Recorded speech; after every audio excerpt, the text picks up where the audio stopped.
आज की इस वीडियो में हम लोग पढ़ेंगे अर्थमेटिक प्रोग्रेशन के बारे में। तो जिन्होंने पिछली वीडियो नहीं देखी है सीक्वेंस एंड सीरीज के बारे में, वो प्लीज जाकर के देख ले, वरना आपको प्रोग्रेशन के बारे में शायद से समझना है। और मैं सजेस्ट करूंगा कि आप ना ही देखें तो बेटर है, क्योंकि मैंने ढंग से बताया नहीं है, शायद से मुझे ऐसा लगा। तो लेट्स सी। तो देखो, अभी फिलहाल से हम लोग शुरू से आते हैं। जैसे सबसे पहले आपको प्रोग्रेशन के बारे में समझने की जरूरत है, तो प्लीज आप देख लेंगे तो ज़्यादा अच्छा होगा, नहीं देखेंगे तो कोई बात नहीं। चलो आते हैं। ये रहा 30 सेकंड बकवास के, अब स्टार्ट करते हैं। तो सबसे पहले आता है प्रोग्रेशन पे। तो जिन्हें प्रोग्रेशन के बारे में पता है, गुड। जिन्हें नहीं पता वो जान लो कि प्रोग्रेशन एक टाइप का सीक्वेंस है जिसका बीच का डिफरेंस सेम रहता है। जैसे 1 2 3 4 5 6 7 8 9 10, ये एक प्रोग्रेशन है। इसे हम लोग सीक्वेंस भी कह सकते हैं। तो इसका बीच का डिफरेंस कितना है? ये दोनों के बीच का डिफरेंस 1। इसका बीच का डिफरेंस कितना? +1। इसका बीच का डिफरेंस कितना? +1। यहाँ से लेकर यहाँ तक का बीच का डिफरेंस कितना है? +1। तो इसे ही हम लोग कहेंगे प्रोग्रेशन। ये कहाँ तक जा सकता है? इन्फिनाइट तक। यहाँ पे जो डॉट डॉट डॉट दिख रहा है उसका मतलब है यहाँ पे नंबर है। मैं बस हम लोग कोड़ियाँ हैं, कोड़ियाँ। हम लोग बस थोड़ा सा लेजी हैं, आलसी हैं, इसीलिए हम लोग यहाँ पर लिखते नहीं है, क्योंकि कॉपी का जगह भी लेगा। तो इसीलिए हम डॉट डॉट डॉट कर देते हैं। यहाँ मतलब यहाँ 11 12 13 14 करते चलते जाएगा। So and and go on, और चल जाएगा इन्फिनाइट तक। जहाँ तक लिखना चाहे वहाँ तक। अगर मान लो यहाँ पे 100 लिखते हैं तो यहाँ पे 100 तक जाता है। यहाँ से लेकर यहाँ तक 100 तक जाता है। यहाँ से लेकर 1000 लिखते हैं तो 1000 तक जाता है। लेकर इन्फिनाइट तक लिखते हैं तो इन्फिनाइट तक जाएगा। तो बस यही है छोटा तरीका लिखने का किसी नंबर को। तो ये था प्रोग्रेशन। कहीं इतना भी जितना तक लिखेंगे उतना तक ही जाएगा। तो ये था प्रोग्रेशन। अब आते हैं हम लोग अर्थमेटिक प्रोग्रेशन पे। तो अर्थमेटिक प्रोग्रेशन में क्या करना पड़ता है? जैसे हम लोग दो भाग में बांटते हैं। इसी को हम लोग एपी भी कहते हैं, तो याद रख लेना। जब भी अगर एपी सुना दिया तो याद रखना, इसे कहते हैं अर्थमेटिक प्रोग्रेशन। तो इसमें दो टर्म है, एक अर्थमेटिक और एक प्रोग्रेशन। प्रोग्रेशन का मतलब समझ आ चुका होगा, आई होप।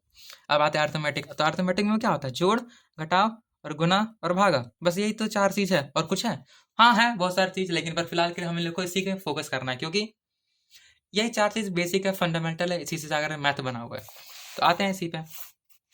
तो अब इसी में क्या करना है? इसी प्रोग्रेशन को जोड़ेंगे, घटाएंगे, गुना करेंगे, भागा करेंगे। तो बेसिकली गुना और भागा का उतना उपयोग करते नहीं है हम लोग। करते तो हैं, को करते हैं, लेकिन उतना नहीं करते हैं। उतना जानने की जरूरत है, लेकिन अभी फिलहाल के लिए नहीं जानना है। तो अभी फिलहाल के लिए प्लस में चलेंगे और माइनस में चलेंगे। अब आते हैं यहाँ पे प्रोग्रेशन। तो प्रोग्रेशन में सबसे पहले एक 3 4 फॉर्मूला है, बस वही चीज जान लो तो तुम्हारा पूरा मैथ खत्म है। और ये सब फॉर्मूला कैसा है? हिट एंड ट्रायल करके। मतलब कि कोई कोई महान साइंटिस्ट थे, कोई महान वैज्ञानिक थे, और मैं यहाँ पे महान का मतलब सही में महान बोल रहा हूँ। कोई महान वैज्ञानिक थे, उसने कुछ कोशिश किया कि मान लो मैथमेटिशियन हो गया, कुछ कोशिश किया, जैसे 1 + 2 को जोड़े तो 3 आया, 1 + 2 को जोड़े तो 3 आया, 1 + 2 को जोड़े तो 3 आया, 1 + 3 को जोड़े तो 4 आया। ऐसे ट्राई करते करते करते हजारों संख्या, लाखों संख्या, करोड़ों संख्या को जोड़ते जोड़ते फिर ऐसे करके कुछ फॉर्मूला मिला कि हाँ देखो यहाँ पे ये नियम लागू हो रहा है। तो ऐसे करके हमें लोग फॉर्मूला मिला। आप चाहे तो खुद से भी ट्राई कर सकते हैं, लेकिन देखते हैं, स्टार्ट करते हैं अब ये किस चीज़ के बारे में। तो देखो, जैसे अगर मान लो इसका कुछ कुछ टर्म है। सबसे पहले यहाँ पे आते हैं प्रोग्रेशन को समझते हैं। जैसे देखो यहाँ पे मैंने कुछ प्रोग्रेशन लिखा। जैसे यहाँ पे 3 है, 4 है, या फिर सीक्वेंस लिखा। 3 है, 4 है, 5 है, 6 है, 7 है, 8 है, 9 है और 10 है। ठीक है, ये प्रोग्रेशन है, बस यहीं तक एंड है। यहाँ पे डॉट डॉट नहीं है, मतलब इसके आगे नहीं जा रहा है। तो अगर हम लोग इसको सिंप्लीफाई करने के लिए ना क्या किए, इसको सबसे पहले जान लो, ये टर्म बोलते हैं। ये पिछली वीडियो में मैंने बताया, इसे टर्म कहते हैं। तो ये भी टर्म है, ये भी टर्म है, ये भी टर्म है, ये भी टर्म है, ये भी टर्म है।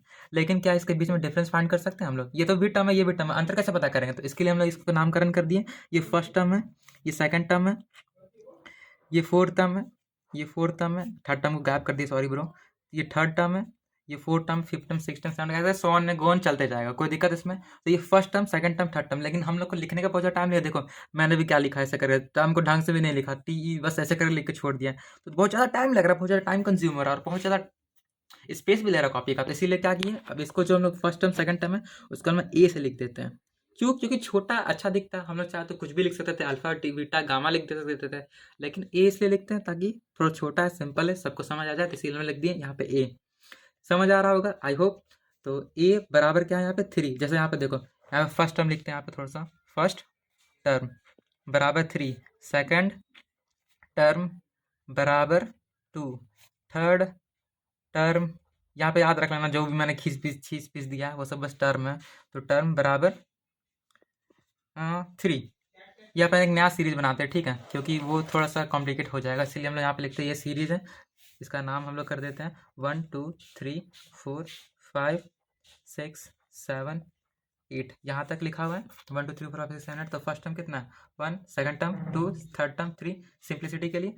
अब यहाँ पे हम लोग क्या लिखेंगे? ए बराबर 1, और यहाँ पे B C D E F G ऐसे करके भी लिख सकते हैं, लेकिन कहाँ तक जाएगा, जेड तक जाएगा, जेड के बाद कुछ नया अल्फाबेट लेना पड़ेगा और एक नया हम लोग को सिस्टम बनाना पड़ेगा, तो बहुत ज़्यादा कॉम्प्लिकेटेड है। इसीलिए हम लोग क्या करते हैं, इसको A1 मान लेते हैं ताकि सिंप्लिसिटी के लिए। A1 है तो यहाँ पे फर्स्ट टर्म बराबर 1 हो गया आराम से। अब A2 है तो A2 क्या हुआ, 2 हुआ।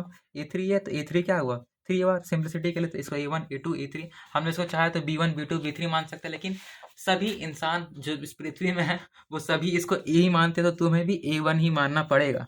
तो A1 A2 A3 A4 A5 ऐसे चलते जाएगा, सो वन गोन जहाँ तक जानना वहाँ तक। जैसे मान लो कि यहाँ पे A 100 है तो यहाँ पे क्या होगा, 100 लिख लेगा।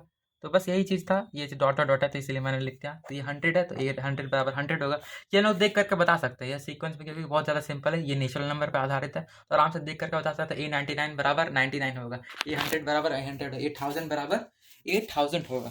कोई दिक्कत नहीं है इसमें। लेकिन पर जब अगर कोई सीक्वेंस आए ऐसा, जैसे 2 का पहाड़ा है, आराम से कर सकते हैं, बस 2 से गुना करते हैं। 3 का पहाड़ा है, 3 से गुना कर सकते हैं। लेकिन जब कुछ ऐसा वियर्ड है, वियर्ड मतलब कि अजीब नहीं, मतलब थोड़ा सा अलग है, जैसे ये तो सिंपल था ना, थोड़ा सा कठिन, कठिन भी नहीं, थोड़ा सा अलग।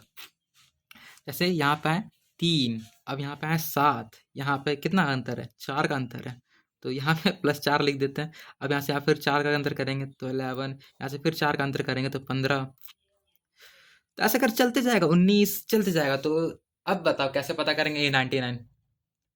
हार्ड है ना ब्रदर, ये A1 है, याद रख लेना, ये A1 है, A2 है, A3 है, A4 5 करके 99 कैसे करेंगे? तो थोड़ा सा दिमाग लगाना पड़ेगा, थोड़ा प्रैक्टिस करना पड़ेगा, थोड़ा सा हिट एंड ट्रायल करना पड़ेगा, तब जाकर के लिख लेगा। तो उतना दिमाग नहीं खराब करो, उसके लिए हम लोग एक फार्मूला है, वो चाहे तो आप प्रूफ करके भी निकाल सकते हैं कैसे आया कैसे नहीं आया, उसके लिए बहुत सारी चीज़ करना पड़ेगा, लेकिन वो वीडियो इसलिए नहीं है, तो वो किसी नेक्स्ट वीडियो में हम लोग ट्राई करेंगे। अभी इस वीडियो में हम लोग चलते हैं अब A99 को निकालने के लिए। तो क्या करेंगे, सबसे पहले इसका एक फॉर्मूला है, याद रख लेना। जैसे इसको हम लोग क्या कहते हैं, n कह सकते हैं। जैसे A n बराबर क्या हुआ, A99। तो ये भी कुछ नहीं है, बस इस टर्म का हम लोग नाम रख दिए। जैसे हम लोग इस टर्म का नाम क्या रखे थे, ए रखे थे ना, तो यहाँ पे nth टर्म है, तो यहाँ पे nth टर्म कितना है, 99। तो बस ये याद रखना है, मतलब कि यहाँ पे जो भी टर्म होगा हमको नहीं पता, जो भी टर्म होगा नहीं पता। यहाँ पे देखो सिंपलिसिटी के लिए देखो, यहाँ पे ए है ना, यहाँ पे 100 था, ए 100 यहाँ पे बराबर है, कैसे लिख रहे हैं यार, देखो A100वां टर्म बराबर 100 था, इसका हम लोग नामकरण कर दिए क्या, AN टर्म दे दिए। तो बस ये याद रखना आपको। तो इस टर्म को हम लोग मान लेते हैं, तो मान लेते हैं कि ये n टर्म है। हम लोग कुछ भी मान सकते हैं, लेकिन n मानते हैं क्योंकि सब मानता है, तो इसीलिए हमको n मानना है। तो मान लेते हैं कि यहाँ पे AN है, तो इसका फॉर्मूला है, याद रख लेना, A + n - 1 और D। तो बस यही था फॉर्मूला, मतलब कि nth टर्म पता करने के लिए A + n - 1 D फाइंड करेंगे, लेकिन कुछ भी समझ नहीं आ रहा होगा, आई नो। तो देखो यहाँ पे सबसे पहले A तो हम बता चुके हैं, A क्या, फर्स्ट टर्म होता है, याद रख लेना।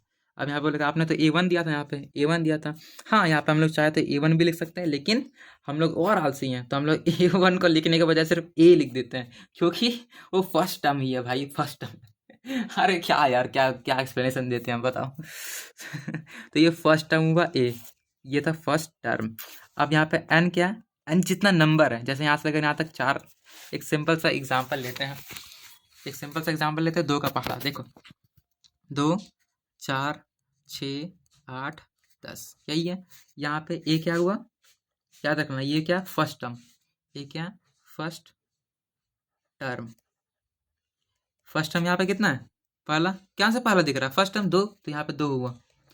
अब यहाँ पे कितना नंबर है, यहाँ पे 1 2 3 4 5, तो इसी में कहते हैं n। तो n क्या होता है, नंबर, या फिर इसको हम लोग टोटल नंबर भी कर सकते हैं, या फिर हाँ टोटल नंबर ही मान के चलो ना, टोटल नंबर। इसी में सबसे ज़्यादा कन्फ्यूजन होता है, n किसको मानेंगे, तो जितना नंबर तुम्हारे पास है टोटल, जहाँ से लेकर जहाँ तक है, उसी को हम लोग कहेंगे टोटल नंबर। और इसको थोड़ा सिंप्लीफाई कर सकते हैं, लेकिन मुझे अभी फिलहाल के लिए याद नहीं आ रहा, तो बताते हैं नेक्स्ट वीडियो में। तो n यहाँ पे ये टोटल नंबर हो गया। अब यहाँ पे d है, तो d क्या है, कॉमन डिफरेंस। इसे हम लोग कॉमन डिफरेंस, मतलब यहाँ से अगर यहाँ तक का डिफरेंस कितना है, 2 का, यहाँ से अगर यहाँ तक कितना है, 2 का, तो ये कॉमन डिफरेंस यहाँ पे क्या हुआ, इसको हम लोग डिफरेंस लिखते हैं, तो यहाँ पे कॉमन डिफरेंस बराबर 2। अब यहाँ पे क्या है, और एक लास्ट कौन सा चीज था, ए एन, और ए एन क्या है, मतलब है कि नंबर मतलब nth एलिमेंट, मतलब कि जितना एलिमेंट है। जैसे मान लो यहाँ पे 99 रहता, तो यहाँ पे 99th एलिमेंट लिखते हैं। जैसे हम लोग यहाँ पे नहीं पढ़े थे, A1 बराबर फर्स्ट टर्म सेकंड टर्म, तो 99th टर्म, तो यहाँ पे nth मतलब कि वही बनना है। और यहाँ पे 10th टर्म फाइंड करना, तो यहाँ पे 10th टर्म लिखें, तो यहाँ पे nth टर्म। बस यही फाइंड करना है इसमें। तो ये दोनों के बीच में ज़्यादा कन्फ्यूजन होता है, ये टोटल नंबर क्या है और ये nth टर्म क्या है। तो इसे याद करने के लिए बेसिकली कॉमन डिफरेंस पता है, ये फर्स्ट टर्म भी पता है, आराम से कुछ भी ना करो तो वो भी समझ आ जाएगा। अब देखो इसे समझने के लिए थोड़ा सा हम समझते हैं, थोड़ा टाइम लेते हैं। यहाँ पे n क्या होता है और यहाँ पे ए एन क्या होता है। तो देखो जैसे अगर कोई एक क्वेश्चन लेता है, ये दो का पहाड़ है, यही क्वेश्चन हमारा, ठीक है। तो यहाँ पे जितना नंबर दिया हुआ है मतलब कि टोटल नंबर, ये हो गया टोटल नंबर हो गया, मतलब कि जितना नंबर है टोटल नंबर, या फिर क्या कर सकते हैं इसे, तुम लोग खुद बताना यार इसे क्या कर सकते हैं एन को हम लोग, और क्या कर सकते हैं टोटल नंबर को। और यहाँ पे position of number, A N मतलब क्या हो गया, पोजीशन ऑफ नंबर। जैसे यहाँ पे इसका पोजीशन कौन सा है, ये कौन सा पोजीशन में, A1 A2 A3 A4 A5, तो ए फिफ्थ पोजीशन में, जैसे कहेंगे फिफ्थ टर्म पे, तो यहाँ पे क्या हुआ A5 हो गया। जैसे कि हम फिफ्थ टर्म कहते हैं, ऐसा लिखते थे याद है। तो ये ए एन कहलाएगा, तो ए एन मतलब फाइंड करना, तो ये A5 हो गया। जैसा क्वेश्चन रहेगा उसके हिसाब से हम लोग देखेंगे, इसीलिए कुछ क्वेश्चन भी प्रैक्टिस कर लेना। और हो सकता है कि मैं बुक शायद से आपको प्रोवाइड कर दूंगा डिस्क्रिप्शन, जो भी चीज़ मैं बता रहा हूँ, तो उसे एक बार प्लीज़ चेकआउट कर लेना। तो ये था एपी, इसी में लोग कोई भी टर्म को फाइंड करना तो आराम से फाइंड कर सकते हैं। अब आते हैं हम लोग अपने क्वेश्चन पे, पता नहीं कहाँ क्वेश्चन लिखा हुआ है, कहाँ पे क्वेश्चन है यार। ये रहा क्वेश्चन, देखो ये रहा क्वेश्चन, ये रहा 3 7 11 15 19, ये था क्वेश्चन। लिख लेते हैं यहाँ पे फिर से, 3 क्या था 7 11 15 और 19, ये था टर्म। अब क्या करना है हम लोग को, फाइंड करना A99 टर्म फाइंड करना। तो फॉर्मूला पुट करेंगे A प्लस एन माइनस 1 और D पुट कर दिए। तो इसे इसे प्रूफ करना भी मैं बता दूंगा अगर आपको नीड है तो, वरना फिर जानने का कोई आवश्यकता नहीं है। और ये नीड क्यों है पता है, अगर आप क्यूरियस है ये कहाँ से आया, क्योंकि मैं बहुत ज़्यादा क्यूरियस था, तो मुझे बहुत जानने मन करता था कैसे हुआ, क्यों हो रहा है, क्या कर रहे हैं, क्यों नहीं कर रहे हैं। इसीलिए अगर आपको नीड है तो मैं बता दूंगा। तो A99 बराबर A plus N minus 1D। तो बस ये सिंपल सा फॉर्मूला था, पुट कर दिया यहाँ पे। मैंने जो पहले बताया याद कर लो, डाटा लो यार, कोई बड़ा बात नहीं है, नहीं तो फिर प्रैक्टिस करते रहो, खुद याद हो ही जाएगा। और ये फॉर्मूला कैसे है वो अगर आप एक बार प्रूफ कर लें तो आपको रटने की जरूरत भी नहीं पड़ेगा। तो ये A99 है, तो A plus N minus D, यहाँ पे A कितना है, यहाँ पे दिख रहा होगा 3, तो यहाँ पे पहले पुट कर दे सबका, A बराबर कितना है 3। अब यहाँ पे फाइंड कितना करना है 99 टर्म, तो A9 लिखने की जरूरत नहीं है, A99 बराबर 99 टर्म, यही लिखना है, कुछ लिखो या फिर ना लिखो बात बराबर है। अब यहाँ पे n कितना है, इसका बीच का डिफरेंस कितना है 4, +4 का, या फिर +4 मैं इसलिए लिख रहा हूँ ना क्योंकि कंफ्यूजन ना हो, 4 का डिफरेंस है, प्लस भी हो सकता है माइनस, तो यहाँ पे +4 का डिफरेंस है, तो यहाँ पे 4 लिख दिए, कोई दिक्कत। अब यहाँ पे d कितना है, अरे sorry sorry sorry sorry sorry, देखो यहाँ पे n, सॉरी ना, n यहाँ पे कितना 99, यहाँ पे n कितना 99, 1 2 3 4 5 6, क्योंकि यहाँ पे बताया गया, देखो यहाँ पे A99 टर्म, समझ आ रहा है ना, तो यहाँ पे N99 है, सॉरी सॉरी, यहाँ पे D हम लोगों का 4 है, डिफरेंस 4 है। तो यही था, AP में थोड़ा सा कन्फ्यूजन तो n है 99 और ये D है 4। अब इसमें हम लोग पुट कर देते हैं A99 इक्वल टू A है 3 प्लस A बराबर 99 माइनस 1 इंटू D, ये इंटू है, ये जो ब्रैकेट दिख रहा है ये इंटू है, तो ये याद रखना हमेशा। अब इसको घटाते हैं तो 3 प्लस 98, यहाँ पे D का वैल्यू पुट नहीं किया तो अभी पुट कर देते हैं 98 इंटू 3। अब इसको गुना करना है तो 3 प्लस 24 और 3 27 तो 28, और ये निकला 287। तो ये आंसर आया A बराबर 99। तो बस ऐसे करके हम लोग कोई भी टर्म को फाइंड कर सकते हैं अर्थमेटिक प्रोग्रेशन में। तो यही था अर्थमेटिक प्रोग्रेशन का नंबर ऑफ टर्म निकालने का फॉर्मूला। नंबर ऑफ टर्म उल्टा बोल दिया यार, nth टर्म निकालने का फॉर्मूला। हम लोग चाहें तो इसका उपयोग करके नंबर ऑफ टर्म भी निकाल सकते हैं, टी भी निकाल सकते हैं, ए भी निकाल सकते हैं, मतलब कि फर्स्ट टर्म निकाल सकते हैं, टोटल नंबर निकाल सकते हैं और डिफरेंस भी निकाल सकते हैं। तो यही था अर्थमेटिक प्रोग्रेशन का सिंपल सा फॉर्मूला।